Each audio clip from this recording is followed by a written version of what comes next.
With our model defined inside of the user.js, and that model having a schema which will validate the attributes that we say belong to a user, having required that JavaScript users file in and pulling out the model, we are now ready to begin creating actual user objects within our application.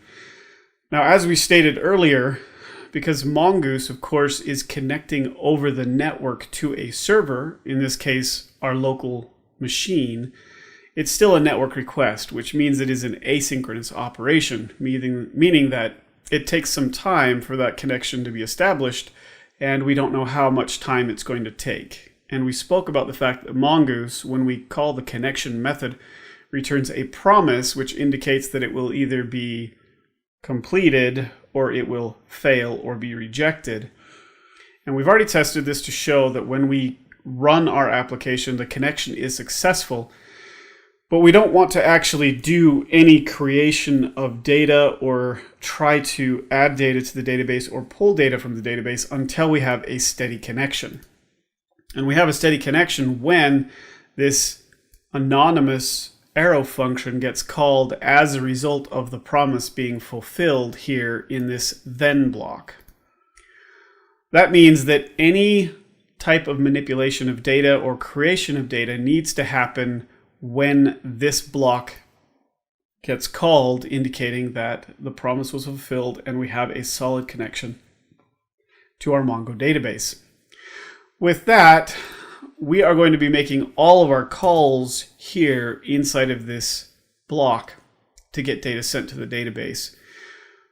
And our first one is we are going to show how we are going to create new model instances. In other words, how do we set up a new user that can be saved to the database?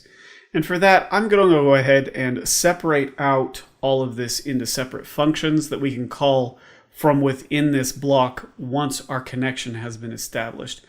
And so down here below, I'm going to go ahead and just create the functions that are going to handle all of the different things we're going to be doing, such as creating, updating, and deleting different models.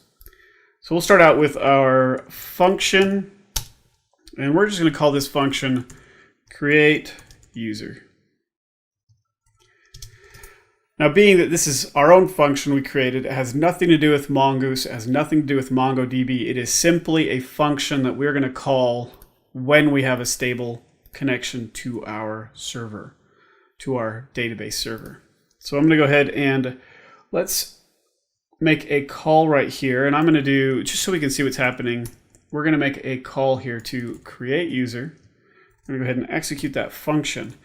And now down here inside of this function, I'm going to do just a few console.logs just so we know what's happening. And right here, we're going to do this is our test, and it is a test of creating a new user. And that's what this test does. So I'm just doing a console.log just so I know what's being executed.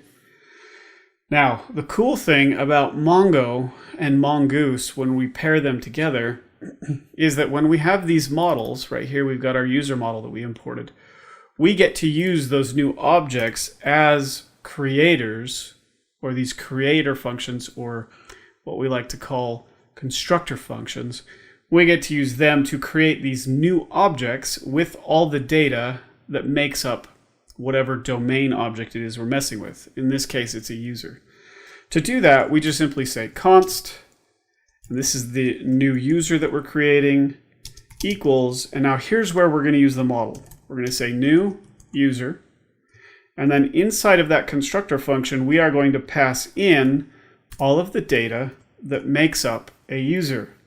And if we want to go ahead and look at this, inside of we're going to split this, and we're going to split it to the right so that we can kind of look at this at the same time. So I'm going to collapse that.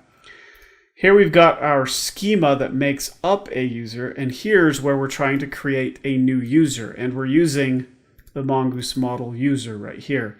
Now this Mongoose model has this user schema as the base of what makes a user a user. So this is the schema that our model is going to use to test the data that we pass to it. And here we're going to follow this schema and we're going to say email. And this is going to be test@test.com. And we also have a first name. So let's do first underscore name. We're going to call this Bob. And then we've got a middle name, which we don't have to provide. So in this instance, we're going to go ahead and do middle name. And we are going to provide it. Let's say it is Lee. And then the last name is going to be Smith. And then our other schema attributes that make up a user is going to be the role. And we're going to say that this is a premium subscriber. And then we have our password. And our password is a string, so I'm going to go ahead and put in a crazy password. And if you notice, our user now has all the data that has been defined inside of our schema. And now when we create a new user inside of our function here, we should now be able to, after the user is created, we should be able to pause right here with our debugger and actually look inside of this user object and kind of look and see what it is all composed of. So let's go ahead and close out of that. I'm going to go ahead and, just so that we can break on it, I'm going to do an if right here. New user. And really no functionality. I just want to be able to place a breakpoint right here so that we can see this user after it is created. Let's go ahead and save. And now we're just going to run this. I'm going to run it in debug mode so that we can go ahead and see. Here we've got ourselves the initiating Mongoose test. The database has been connected, and we are now in our create user test function.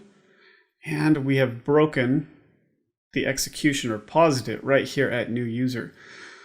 So if we hover over new user, we will see that we actually have a pretty complex object because it is made up of a model coming from Mongoose. So that's what its prototype object is. And we can see that it added to it our email, the first name, the last name, the middle name, the password, and the role. And right here we see no errors have happened in it, which means all of the data we put into our object passed our schema validation, which means all of our types are correct and all required fields that we have are all there.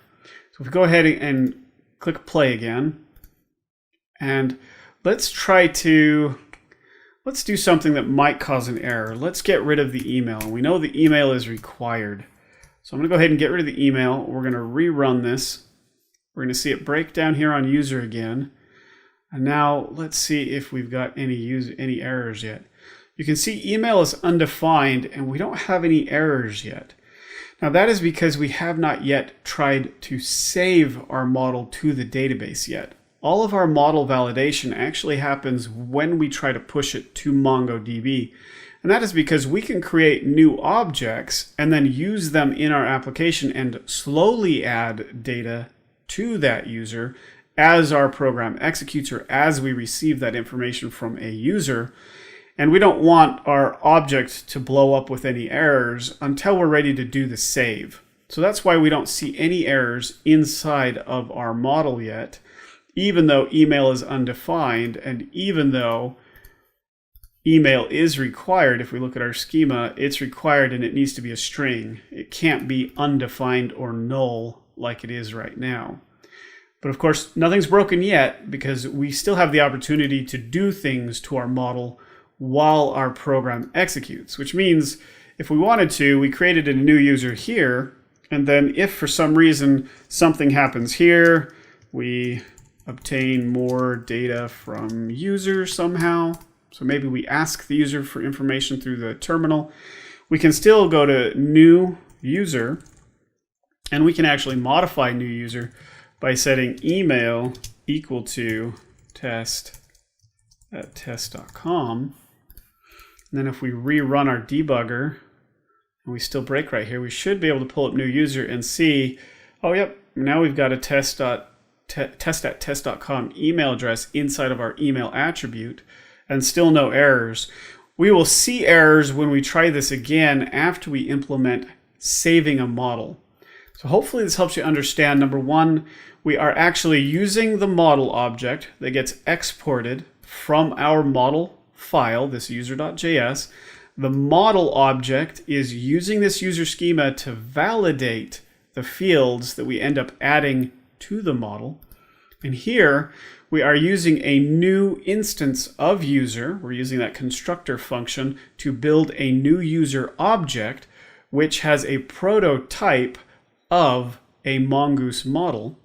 Then through this configuration object, we are passing in all of the properties that make a user. And here we are dynamically adding additional values to that object after it's already created. And then the next step would be, of course, to save that new user to the database. And we'll focus on that in the next video.